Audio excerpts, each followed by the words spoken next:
Hello, we welcome you to the Filmmaking Sucks podcast, where we tell you about all the mistakes you can make while producing a film. And explain how you can avoid them yourself. And we're your hosts, Manny, Lynn, and Mario. And here we go. That works. There you go. Yeah. Sounds good. We got an intro for the first time. Yeah. And it's a play on my name in video games. Look at that. Is it? Yeah. Okay. People who know have ever played any later Super Mario games will know what that is. Later? I don't think I've played any after part 3. People ask me all the time to say two things. It's a me, Mario, and here we go. And it's funny. Now you see it. Now you see it when you said it that way. Yeah. I still don't get it. Yeah. It's Mario Some Kart, people right? might laugh. It's like everything. Yeah. I don't From know. Nintendo 64 up, basically. Yeah. Yeah, no. Yeah. I feel like the first time I heard that was in Mario Kart. Yeah, last time I heard it, I fell off my dinosaur, so it's been a while. So, yeah. So everybody, hello again. We Hi. are here once again. We had a break last week simply because We're too busy. Movie that's premieres. it. We're just too busy. Yeah. Film festivals. Oh shit, that's right. No, we're playing this out of order. We're wrong. We're recording this one, but this isn't going to be the next one. This isn't going to be the new episode. That was so technically we had an episode last week. Oh. Yes. So we screwed that up. It's okay. That's fine. It's okay. But that's the whole Whatever. point of the live recording. We get mistakes and we leave it in there, right? Yeah. Yeah. Just to show how So- professional we are. Yeah. Yeah. You don't always have to edit everything. No, you don't. You don't. You don't always have to fix it in post. I'm not going to this time. I'm just going to leave it. Can't wait till we get to that. Yeah. Anyway. We'll get to that eventually. What are we talking about today, guys and gals? This week on the show, we're going to discuss I guess it could be called a point of contention for a lot fire of, starter. a fire starter. Controversial? A little, just a little, not like massively, but a little No. bit. It is a form. It is something that can be seen as amazing, and it can be seen as a hindrance of sorts. We're talking about crowdfunding. Oh. I'm gonna light a cigarette because I'm gonna need one for this. Crowdfunding, for those of you that live under a rock and try to make movies, is a tool used by pretty much every source of media to create a product and ask fans and or bystanders for help creating said product, whether it be a movie, music, a household item, a scientific piece of equipment, An invention, a cup with a holder that looks like a cat. somewhere you can make your ramen noodles in. An apron with tongs built into it. Solar-powered headphones. roadways. Yes. Solar- That's my roadways. favorite.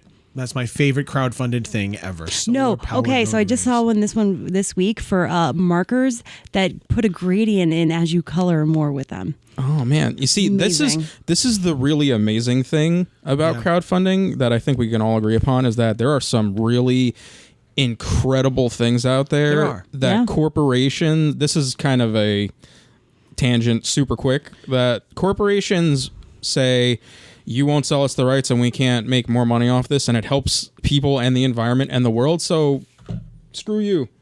They say no, and then people go to Kickstarter or Indiegogo or the countless. Those are the two of the biggest ones. It's almost And like a then they public ask- Shark Tank. Yes. Where you have an idea and you put it out there into the world, and if the world thinks it's a great idea, they will give you money for it. People will pay and say, hey, I would buy this. And you're literally selling directly to your own consumers, and they're paying to have it made.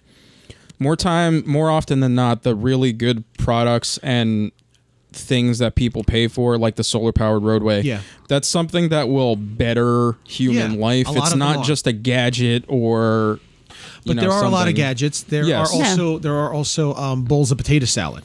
Yes. There's a lot of nonsense. We out there, have too. discussed the potato salad Let's to not do it the again. umpteenth degree. Let's not do that again. Yeah. So anyway, crowdfunding for today's podcast is basically film, obviously. While Manny and Lindsay have not partaken in crowdfunding, I have. So I'll just quickly go over what I did in the past. Basically, I have a web series that is finishing editing currently as of this recording, called The Spies Files. And I crowdfunded. This project has taken me well over 3 years at this point to finish and put together a series of volleys and blunders that is primarily why I'm on this podcast. Which and discussing honestly, if you're thinking about it, that's really not unprecedented for most projects to take about 3 years. It's really not unprecedented. It feels like you've been doing this forever. Yeah. You know?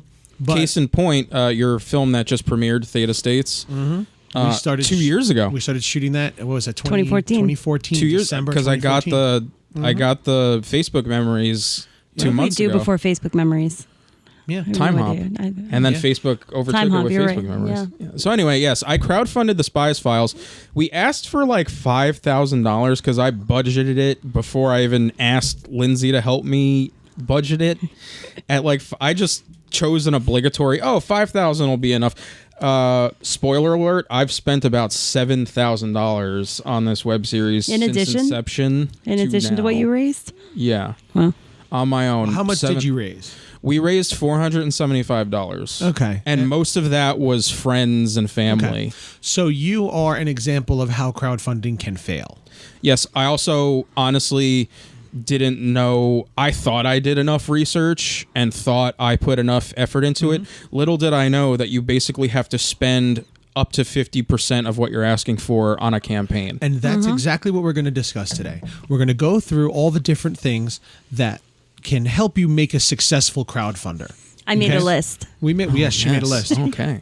Now the point is, not the point, but we, like as you said, we haven't actually done any crowdfunding of ourselves. Yes. But I know a significant amount of this topic, though. But yes, you do. You do. I'm not taking anything away from you. On that. Yeah. But we've seen plenty of successfuls and plenty of failures. No, I think think the difference between the success and the failure is in the amount of work you put into it. Yes, I agree. You know, and I think, and that's what we want to talk about today. we have investors. We have presented to an investor. For Blood Slaughter, I actually created an entire PowerPoint presentation, which we learned is called a. Oh, I forget what it's called. Oh, it's like a P, some BPP. Yeah, I forget what that was actually called.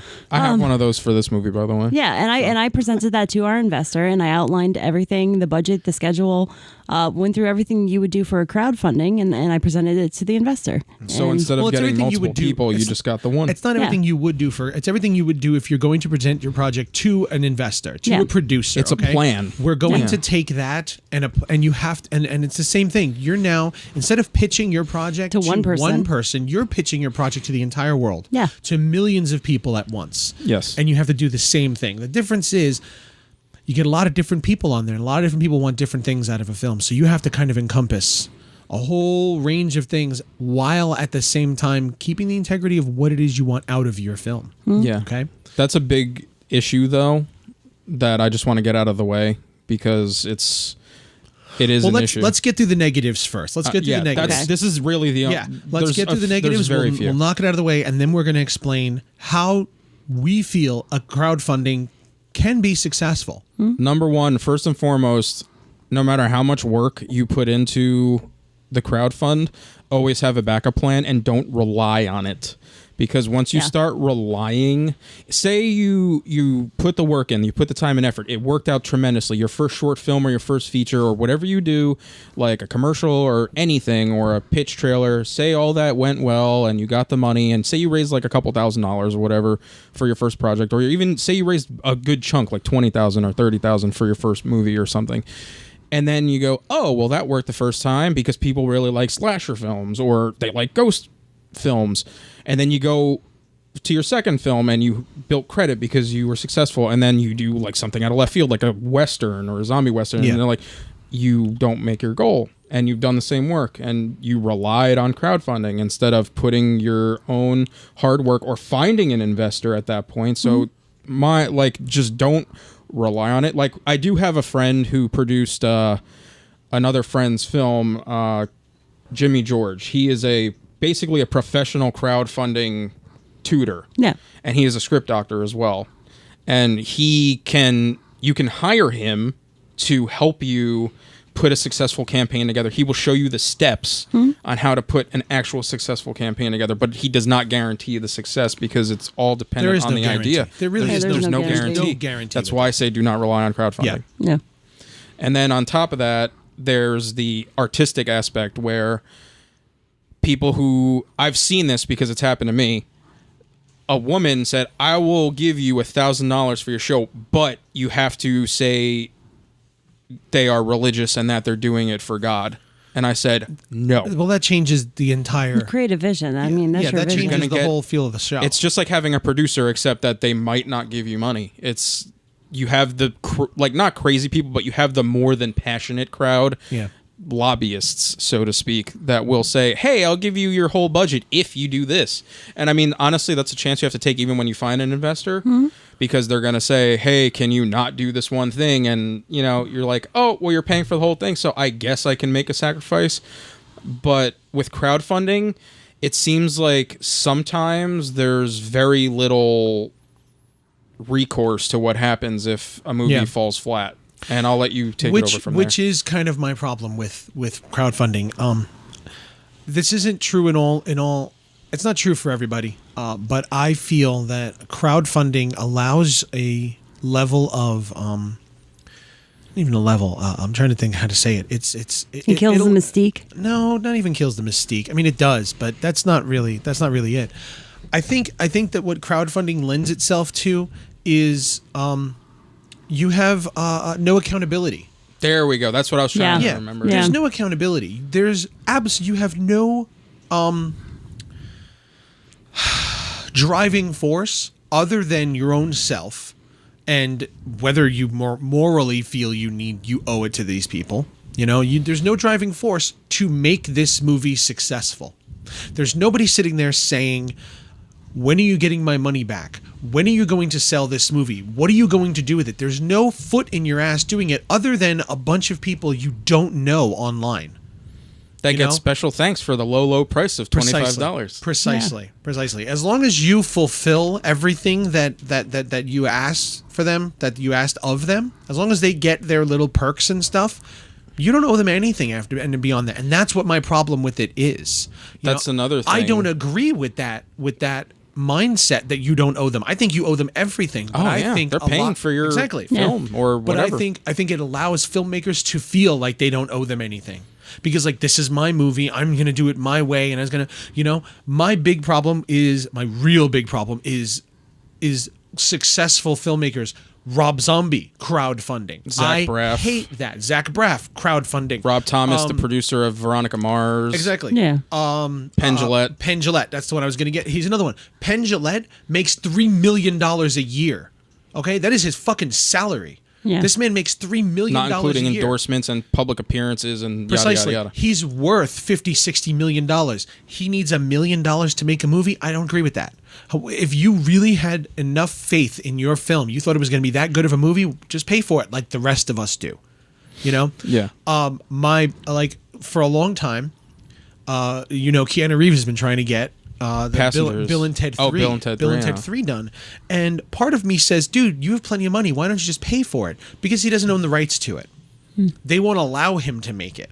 Yeah, so I knew about. Sometimes so he needs public demand is what he's trying to garner. Exactly. He needs the public to. So that's why he doesn't make it himself. Well, he physically can't just do it. You know that movie Passengers that just came out, right, with Chris Pratt and Jennifer Lawrence? He was developing with the studio. That script was on the blacklist, and he was. For those of you that don't know, the blacklist is a yearly list that comes out, and it's usually hot scripts that studios want to pick up or see. It's not even that anymore. It's they changed it. It still is that, but it's not a yearly thing anymore. At the end of the year, there's like the best of. There's a best list. Oh, okay. But now you can sign up for the blacklist. Put your script on that now. Oh, you can actually submit your script to it, and people will read it and they'll vote on it. And if it gets that high enough of a vote, which is like half of 1%. It'll go on there, and producers and a lot of agents pay for it so that they can read these scripts. If you go on there right now, you cannot read scripts. Well, you can't do it. Not. Yeah. No, you have to pay for it, and it's something like $300 a month. Jesus. Well, anyway, and this is just for people, and this is to read it. You want to do anything more than that, it's gonna. Yeah. But anyway, real quick, Keanu developed Passengers for almost 10 years, and he got looked over. He was basically told he wasn't leading man material anymore because his production company was behind it. So he got skipped on his own movie. And so I could see why Keanu is, and this is the reason why people do crowdfunding, because they get rejected by so many people to pay for their films, and they need some way to pay for the film. But we're not talking about them. We're talking about the people on our level who just don't know how to find movies, which is find money for their films, which is what most crowdfunded films are. People who have no idea how to find a producer, how to get the attention of a producer, how to get on the blacklist. They can't afford to even put their script on the blacklist. You know, and then there's they others just want to who make have great ideas but have no idea how to talk to people. Yes. There's people who have great people skills but can't sell a script of their own to and those are the save people themselves, who do those are the people who do successful crowdfunding, because they know how to talk to people. And you watch their videos and you can't turn it off. Like, you're interested. Well, they pull you in. I think that's the number one thing is when you crowdfund, you know, part of it is you're selling yourself. Yes. You know, that you are the right person to be making this movie. You know, and I think that's what a lot of people miss. Like, why are you the person who should be making this? You know, and literally opening yourself up to and sharing your passion and letting people see your passion, and that helps them build a belief in you. Yeah. One thing I will always kind of get behind with crowdfunding, fan films. And the reason I say this, I'm totally cool with fan films, because a studio's not going to pay for it. There's no profit. You're not allowed to do anything with it. Yeah, it's not your rights. It's I'm totally just cool recoup. with that. And a big thing fan films are doing now, because it's an option now on Kickstarter and Indiegogo, and I guess all the rest is or Backer It or whatever. It's anything in over. Say you go over your budget and you can't give out any more overflow perks, they donate the rest to charity. Okay. Whatever. The only profit, it's not even profit, it's recoup. Yeah. Basically, any money you put into it yourself, you're allowed back. And then after that, any profit, so to speak, goes to charity. That movie that took forever to come out, Within the Woods of Undead County, they did that. They donated everything to charity.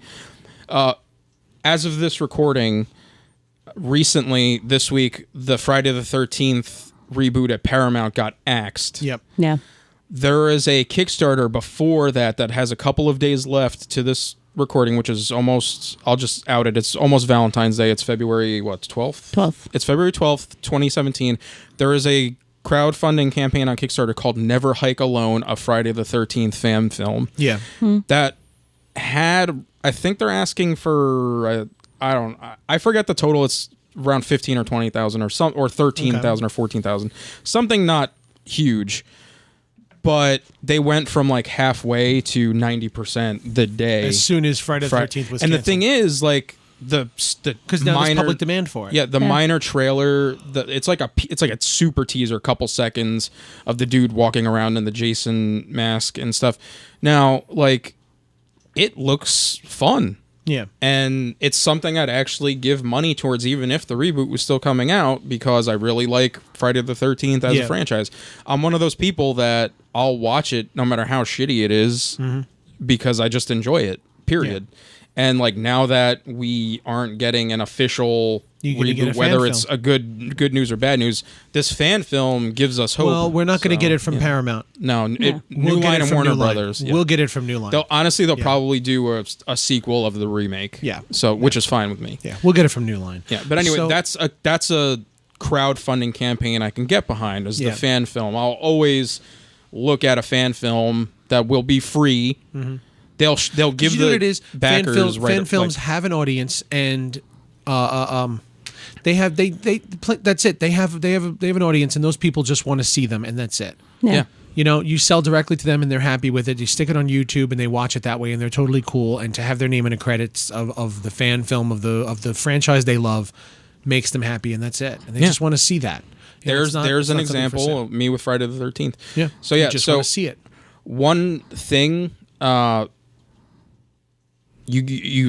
All I'll say is, if you want to do a campaign for a film, make sure, and you've never done a film before, or this is only like your second or third movie, make sure you do all the research you can, show everybody where the money's going, try to have a big giant plan. You have to put a lot of time and effort, besides the fact that you're most likely going to have to put money into it. Let's get a little bit more well. specific onto those things. Yeah. When you're making a film, everything with a film comes through pre-production, production, and post-production, the 3 stages of making a film. Forget the writing aspect. Technically, that's pre-production too. So let's break crowdfunding down into those 3 categories. The pre-production of a film, of a crowdfunding campaign, would be prepping. Yes. Before your campaign goes live. How would we begin prepping? How would we begin pre-production on a crowdfunding campaign? I mean, you would start it pretty much as you start a movie. You're going to want to understand your movie. You're going to want to understand. I mean, I guess the biggest questions you want to ask yourself is, number one, what is the goal of this movie? Who do you want to see it? Do you want producers to see it? No, beyond. Do you want producers to see it? Do you want film festivals to see it?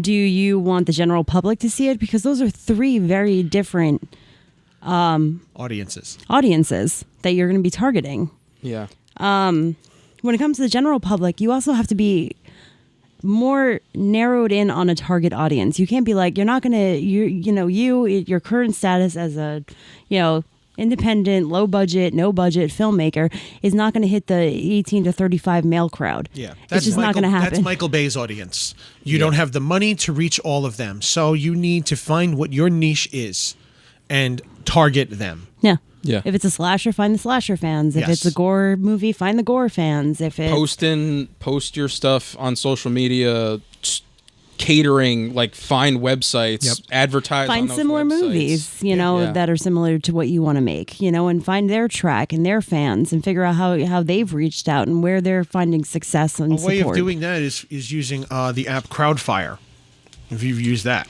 Yeah. What's something one of the interesting really cool features on Crowdfire is it's for Twitter mostly, and also in Instagram and some other. Well, it's having some issues with Instagram currently. Instagram doesn't want them to be able to they changed their policies. Yeah. Specifically for Twitter, what you can do in Twitter, let's say you created Seeing Red. Yeah. Or for your video game podcast. Yeah. All right. You want to find other video game podcasters. Okay. You go through Twitter, you go through all the different users, you find video game podcasters. Now you go into Crowdfire, you open up the app, you put in those Twitter accounts that also run video game podcasts. You put that name into it, and it will give you their entire followers list. Oh, nice. And you can go through their list and start adding people that way, so you can physically find their followers. I've been added to groups like that. You can no, not even groups. This is just their users. No, that's what I mean. Yeah, yeah, it's an app that allows you to get allows you to find the users in similar accounts, so you can go through it. Like I've done it on the Macabre Fair thing, because we're going to be at Macabre Fair. Yeah. So I want to know who's going to be at Macabre Fair, who's following them. So I want to find those users, and I go on there and I go through their list and I see the people, and I go through it and I see who's also posting about Macabre Fair, and I follow them, so that they see my account, and then when they look at my page, they see that I'm going to be there as well, and they follow me. That's one way of sourcing your crowd for your campaign. Find a similar movie on Twitter, put it in Crowdfire, and find who their fans are, and then find their fans and target your stuff toward them. Yeah. Now remember, this sounds like some sleazy shit to do that, oh my God, it sounds like you're cheating. And that's what a lot of filmmakers feel like, they're cheating. No, this is how it's done. This is called advertising. Yeah. If you don't advertising in and of itself is cheating. Yeah, it is. But it's not cheating. That's the way it's done. This is what you do. Paramount does this. Hell, they buy things for your entire Facebook profile. We've all heard that your privacy is not protected at all on Facebook. You have zero privacy on social media. Yeah, it's sold to the highest bidders and even the lowest bidders. So literally Paramount will reach out to Facebook and get all of the people that most likely would fall into a certain audience category. It's just like when you see advertisements on Facebook for stuff you would just absolutely love. You're like, how did they know? They know because you put it in your likes and they sold it to an advertiser. Exactly. Yeah. So same thing with crowdfunding. You just gotta put all the time and effort into advertising and reaching that target audience we were discussing. Yeah. So what's the next goal? The biggest thing that I want to stress is that pretty much my recommendation, and I mean I could be completely off because I've never run one, but in my world, if I was to run one, I would get all of my pre-production first. I would get myself cast. I would find my locations. I would find my makeup artists. Because the more people you have involved, the more people you're going to see. So like when you're having your campaign, you're obviously going to want to have a teaser trailer. You're going to want to be able to show people what your goal is. That's honestly I agree with you on that. The thing I think absolutely, there's two things I feel it killed you because you didn't have enough people talking about it. Yeah. Also, the timing is important for crowdfunding. The best times from what I've read are September. Yes. And beginning of spring. Like it also depends April-ish. on when your perks are going to be delivered. Yes. Like if you get perks right before Christmas, perfect, or Halloween, people buy this sort of stuff. They're this is some cool stuff coming. Especially if you're making a horror movie right before, like early October of the next year, or if it takes 2 years to make the following year, early October for horror movie perk deliverance, or early summer when kids are getting out of school and have the time to see your film or your product. Now, the two things I was discussing, two important things, but they don't necessarily, like you could disagree. Two very important things are have a bomb-ass teaser shot, spend the money, and get at least a teaser shot of showing what you want to make. Show your world. Yes. Give them what you call... Not everybody's a visual person. Reel, you call a sizzle reel. Yeah, this is what went... Okay, like Stranger Things was sold to Netflix based on a sizzle reel. All right, and that sizzle reel was full of mostly footage from the documentary Montauk Chronicles. Yeah. All right. And Chris Garitano, who made Montauk Chronicles, has nothing to do with Stranger Things, and he got really upset. He even got his lawyers involved in the fact that they used his footage to sell their show. But this is done all over the industry. Oh yeah. Yeah. All over the industry. It's all over every industry. Yes, everybody uses references because when you're trying to communicate with a mass group of people, you're talking to people who are visual. You're talking to people who are not visual. You know, the more visual things, the people who don't understand how to make a movie. You know, who don't even know the first thing. Yeah. You know, they're they the need ones to that say you suck and your stuff is stupid. You can't just say, "Hey, we have a great-looking killer." It's not even that they say that your stuff sucks. It's like they just don't understand how are you going to make this movie, and how are you going to make it? I mean, Hollywood spends millions of dollars on movies. I've read it in my newspaper. You're asking for $5,000, $10,000. How are you going to make a movie like this? They don't understand that a lot of people don't get paid. Yeah, well, they don't see that, and even if you tell them that, they're not gonna. It's so far beyond that, and that's really honestly neither here nor there right now. They just don't understand. That's not your target audience, by the way, most of the time. But people like that are going to see your campaign. I disagree. People who have never made a movie, I think that they're the target audience you want to go for, because those are the people who want to be involved in something, in the creation of something. I and if they've never created, they want to be involved, and you want to open the door to them.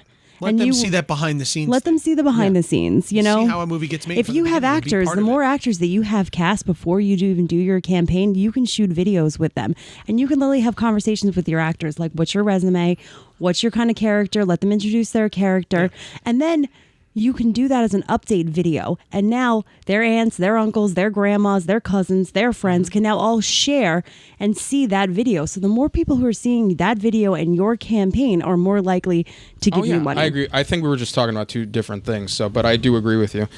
Even if you have a makeup artist, if you're doing like a gore film and you have a makeup artist that you've already talked to, shoot an effects with him. Like Marcus Cook does. Yeah. Shows his reel of the footage of the things he's done. I still show that. That reel's outdated as hell, and I still show that. Exactly. But he shows it. Every crowdfunding campaign he's part of, they put it as there so that you can see this is what this man does and this is what this movie's going to look like if we get the money. You want to see the stuff that he does on screen? Well, help us pay for this movie, and you're going to get to see more of this amazing shit. Yeah, I mean, that's what you really want to do. You want to open the door to A, the creative process, A, what you're going to be doing, B, your vision. C, you want to show people where the money is going. Yeah, you can't be vague anymore.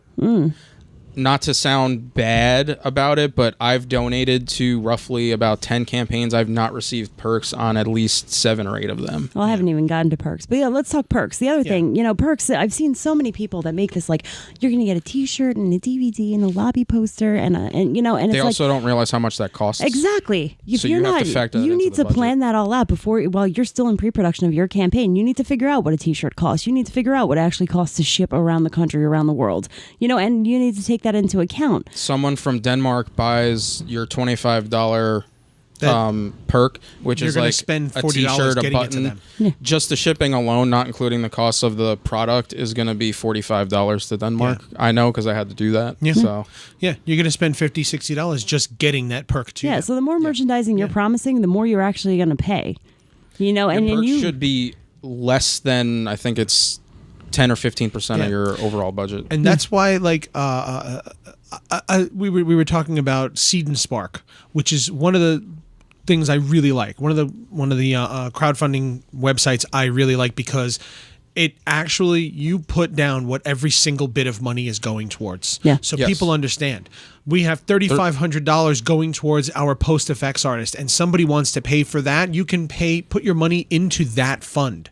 You can That's create cool. all different funds through it, and they'll say, well, we got this money going here, this money going here, this money going there. All right, I want to help you pay for that. I don't want to help you pay for the actor that I don't think is very good, but you have in your movie anyway. I don't like him, so I don't want. But I think the rest of this can.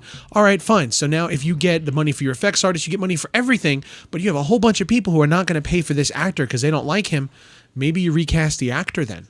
Yeah. Because that right there shows you the response of the people who want to see your movie telling you they don't like this actor, which means he or she may hurt your film.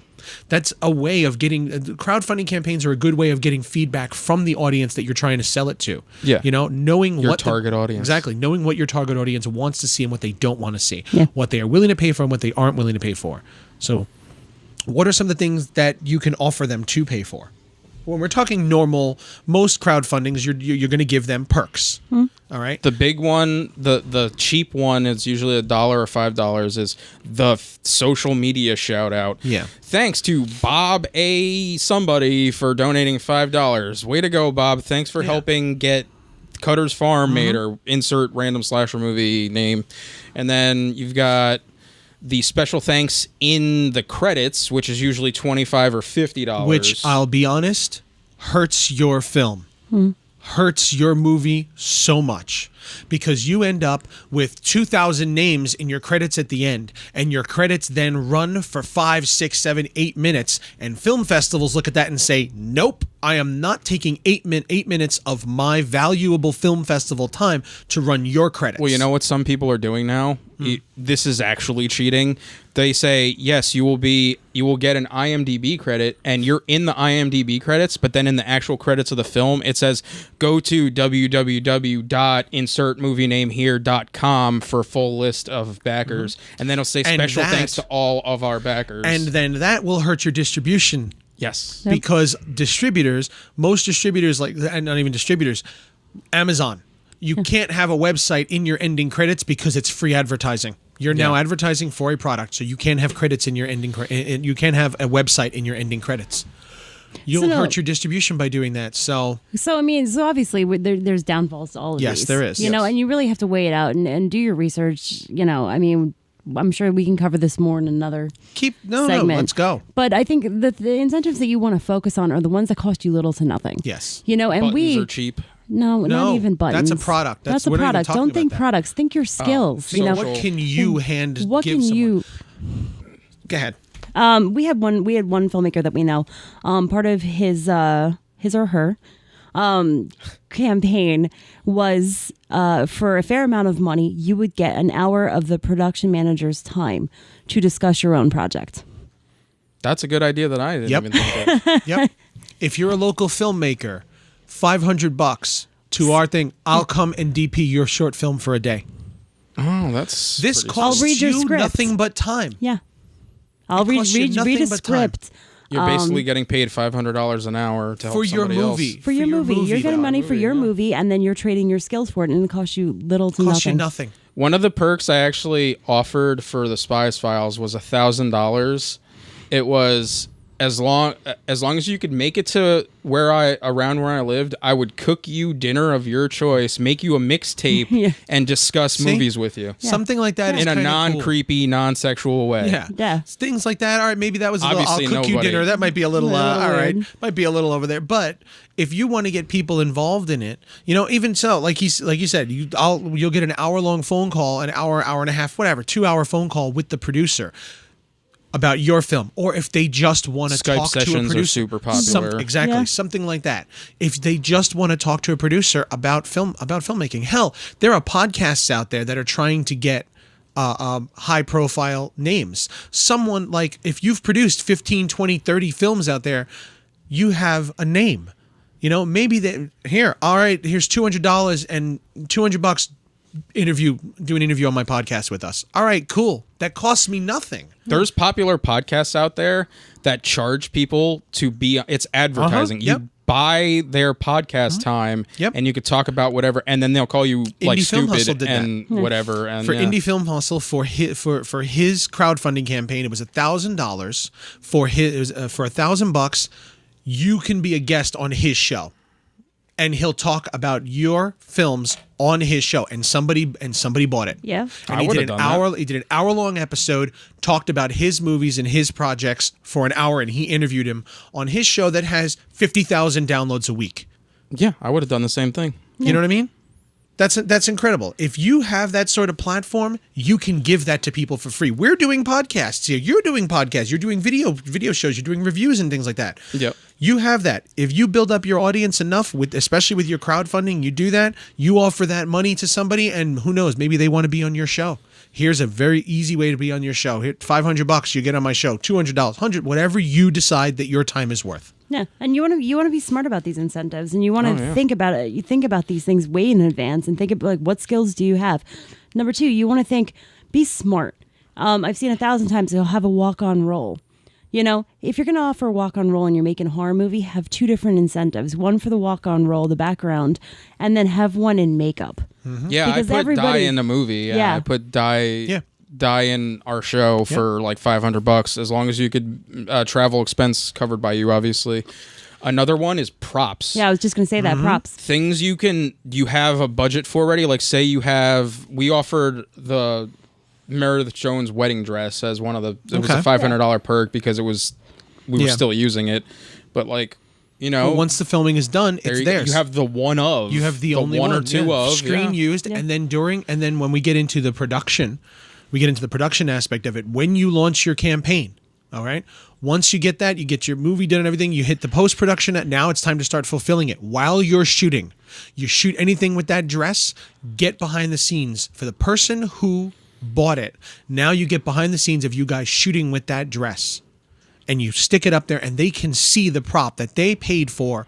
And if they don't mind getting shown on social media, say Aaron Johnson the Fifth bought the wedding dress, and I asked him, I'm like, hey, we're gonna show your dress in action. Would you mind if we used your name, saying, look at this lucky guy who gets to take this home after we're done, and it shows you that you partook in the show, and then you fulfilled your end of the bargain as well. Yep.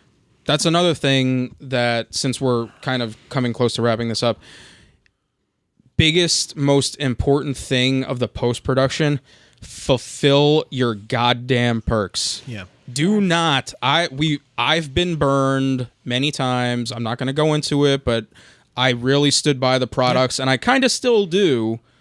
I don't regret donating to campaigns where people have not fulfilled their perks because I was behind it.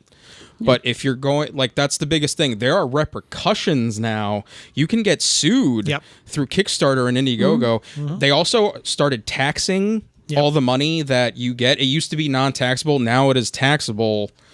You can get sued. They're offering incentive where you can actually be a producer, but that is something I would never touch until it's 100% You can offer out. percentages, Yes, but I would not do that. That's lots of tax paperwork to do that. There's a lot of tax paperwork in all that. If you're going to offer something like that, exactly, you need a lawyer and an accountant to do that with you, and that's just more shit to pay for. So just avoid that. So once you launch the campaign, well, I wanted to add one more thing to the incentives talk, and then I'll move on. But I think the other thing is I see way too many people offering the DVD. Too cheap, and offering the DVD. I mean, I understand you kind of feel like it's an obligation to do so. I think in small budget films, all right, you know what? I'm only asking for $10,000. Yeah, give them the DVD. Make that a perk. Yeah, but consider doing a digital download or an invite to your premiere first. That way, they are still seeing the movie. They are still seeing that it came to fruition. Yeah. But when you give out your DVD, there's less people buying it when you come down to the end of it. You get 6,000 people.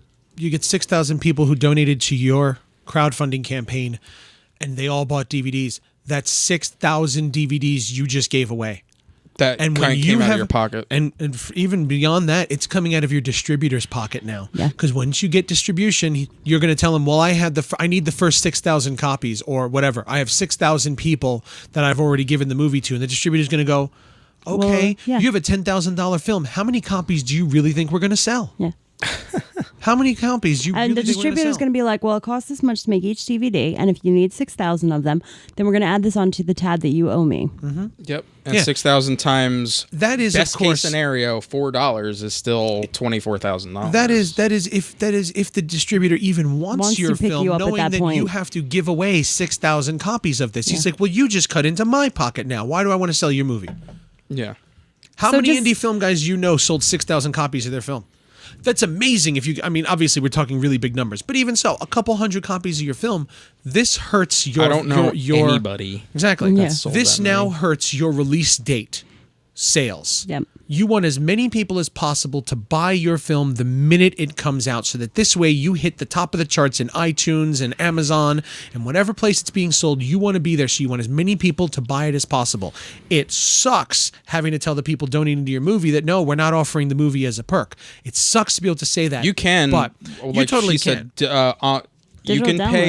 You can pay. But here's the problem with that, though. They already have the movie as a digital download. Why would they go out and buy the DVD? Very few of them are going to want both. But you still have a percentage of the people that will. They want the physical thing that can show their friends. I wasn't talking about digital download. It was I'm gonna say one campaign because they fulfilled everything, and this is the Slasher Studios, Kevin Summerfield. Yep. He's done, I think, 3 full-length features now. Don't Go to the Reunion, Dismembering Christmas, and I think they're working on the 3rd one now, which is completely different. Every single campaign they've run has been completely transparent, completely honest. All perks, from what I've known, have been 100% fulfilled. I've gotten updates. I've donated to the first 2. Now that I think updates about on everything. Now that I think about it, there is one good way of doing that without having to give them the film. You can stick it on Vimeo. This is what I'm getting to. Oh, okay, yeah. Put it on the Vimeo on demand, and you give them a code to watch it. That code will expire in 2 months. Yeah, it's an online... This is what I got with them. Yeah.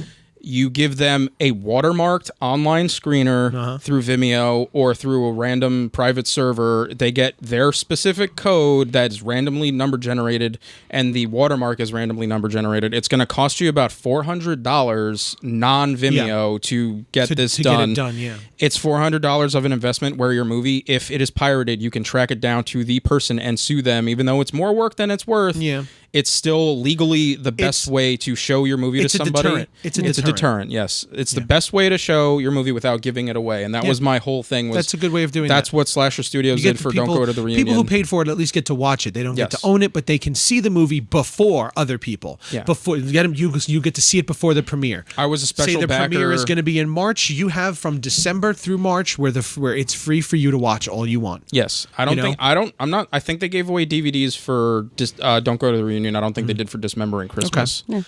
So, but yes, that's what I would do. So that's a really good transition then. So then when you're in production of your campaign, once you launch a campaign, be transparent, be honest, be there for the people who are supporting you. Do the updates. Like we talked about, have all of that content already created and in your pocket and ready to go when you launch this campaign. The other thing, which is the unfortunate truth, is you're going to pay to play. Your campaign will be more successful if you are willing to carve out a marketing budget. Absolutely. You need to pay for it. Yeah. Like you said before, I haven't said before, we've discussed this in the past.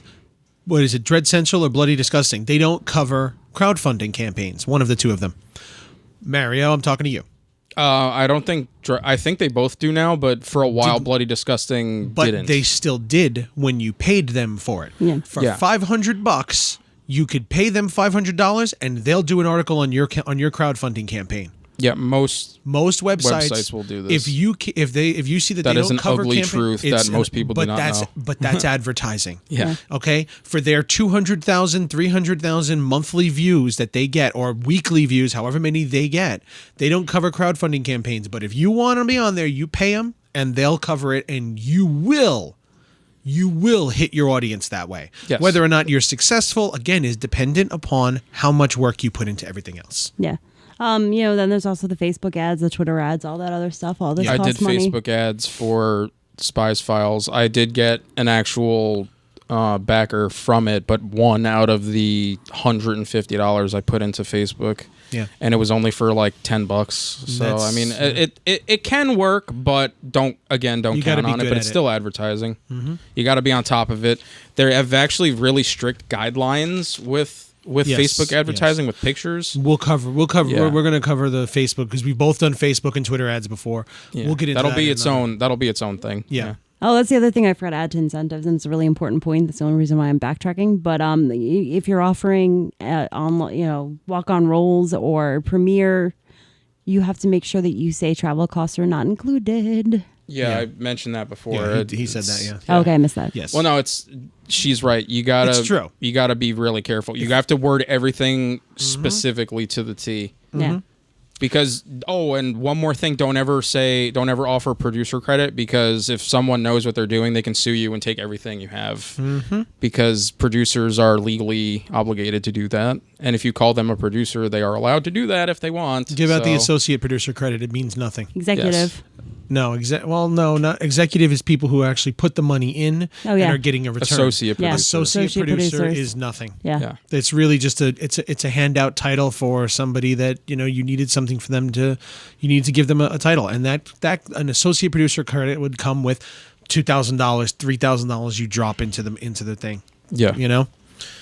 Post-production, pretty much he said everything that really matters. Cover your perks. Cover your perks, fulfill your incentives, and send updates. If it's taking a little bit longer in editing, then be honest about that. Don't update just for the sake of updating. No. Though, because people get annoyed. Vital. Yeah, people get annoyed with constantly being barraged with emails one after another every week. No. If you realize things are taking a little bit longer, drop it down to once a month. But you have to stay in contact with your people. If you feel things are really taking a long time and you don't want to keep emailing, and because although I'm telling you, email, you need it. Email is essential. But what you can do is from the very beginning, create a private Facebook group. Yeah. Or if that's where most of your backers are, most people are on Facebook, create a private Facebook group for everyone who's involved with the crowdfunding. All your actors, all your producers, and all your actors, producers, makeup artists, the whole cast and crew, and all of your backers. Give them a link to that so that they can interact with you personally. And you can do your weekly updates there.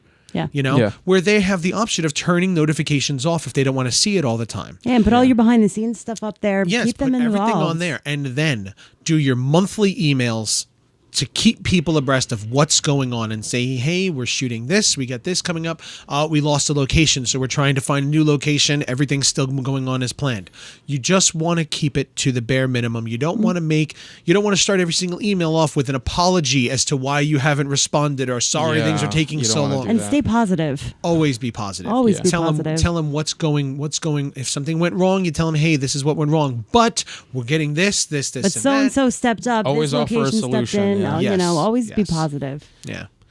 The my ending segment, even though I'm not really for crowdfunding anymore, but I do have this kind of idea that I'm not really going to share fully, but I had this idea where I live stream writing a script through like Twitch TV or something, or another streaming service or a website, and I was going to call it the Horror Project, where I took one of my...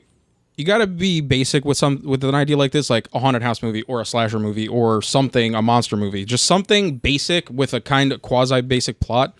I was going to give a bare bone of the plot, and then I was going to have people who watch me or whoever write the screenplay, they can watch the process, and then you give them options. You're like, hey, like a choose your own adventure. Yes, we're going to name the cheerleader character Delia Bonnie or Janice, and then these are the options of last names. You give them a limited pool of something you'd be okay with, and then they get to choose based on votes or based on donation or whatever. Because that's something people can do too. You can add to it, add the donation. Exactly. Yeah. Name a character. Name a character. You get to name a character. You get to name somebody. As long as it's not offensive or whatever guidelines you set. Yes. So I was going to do that, name a character, and then I was going to have these are the kind of kills character X. You don't give away who's going to die. Character X is going to die, beheading or gets hanged or gets thrown in a wood chipper or something, and you give them those options and they pick. So you give the audience some say in how the movie's going to get made. And then after the script is done, you do the first 2 acts. Rodriguez did that. Yeah, you do the first 2 acts, and you don't leave you give like a select few people a chance to see how the third act is drawn out, and they get the feedback, the big donation people. And you take their feedback and you make it, and then you crowdfund the film, again, 100% transparent. Yeah. And that's where, if I was going to do this, I donate. You do the charity donation thing. You don't take profit until everything's said and done and everybody gets paid. Anything overflow or overflow perks after that gets donated to a charity, so that it's 100%.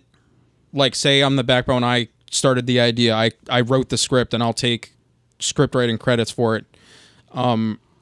You still gave the people the option to make the movie. So if they say it sucks, they had a say in almost every single part and aspect of the film. It's not accountability, it's sharing the accountability. It's interactivity. That's actually my idea with a crowdfund I'd like to do eventually. Yeah, you let your backers be interactive with it, and they get to physically have a say in the film. If it sucks, it's only half my fault. Yeah. But they knew what they were getting into at the beginning. Yeah. I think we covered that for the most part. I think we're good. I think we've covered most of just about every little aspect that we can think of right now. There's obviously other things of crowdfunding, but again, how much can we really discuss about it until we've truly had a plan everything through? How much can we really talk about this until we've really had a understand that none of us me and Lynn have not had a crowdfunding at all, and Mario has yet to have a successful one. Yes. So this is coming from people who are trying. We're at the beginning, we're trying. So always remember that you can do this. Just the only person standing in your way is yourself, everybody. Right? Yeah. Anything else you guys want to add to this? To crowdfunding? No. I said everything I needed to say. So fulfill your perks. Got it. Yeah. Plan everything. Plan ahead. All right. So thank you all for listening. You can check us out at massgravepictures.com. You can subscribe. You can download all of our episodes there weekly, or you can subscribe to us on iTunes. We're not on Stitcher yet, but we're on Google Play as well. Subscribe to us there, rate us, and review us. We'd love to hear from you. You can email us at filmmakingsucks@gmail.com. Give us your suggestions, comments, questions, anything you have to say to us. We're open. And I'm still open for you guys to show us your firsts. Yes, still love to see your first still projects. waiting. Yes, show us your first projects. You guys if you've made a film, made your own first short film, we'd love to see it. Send it to us. We'll share it on our pages. We'll put it on our Twitter accounts and our Facebook pages and all that. And who knows, maybe we'll even put it. We'll even post it on the website with our podcast. That'd be great. We'd love to see it. So send us your first, everybody. # show us your first. Show us your first. All right. I thought you were going to say show us your something else. Hey, no, that's a different show. Yeah. Harambe. Listen, he's a married man, okay? Back away. So for Filmmaking Sucks, I'm Manny. I'm Lynn. And I'm Mario. And thank you all for listening. Good luck and make good films, everybody.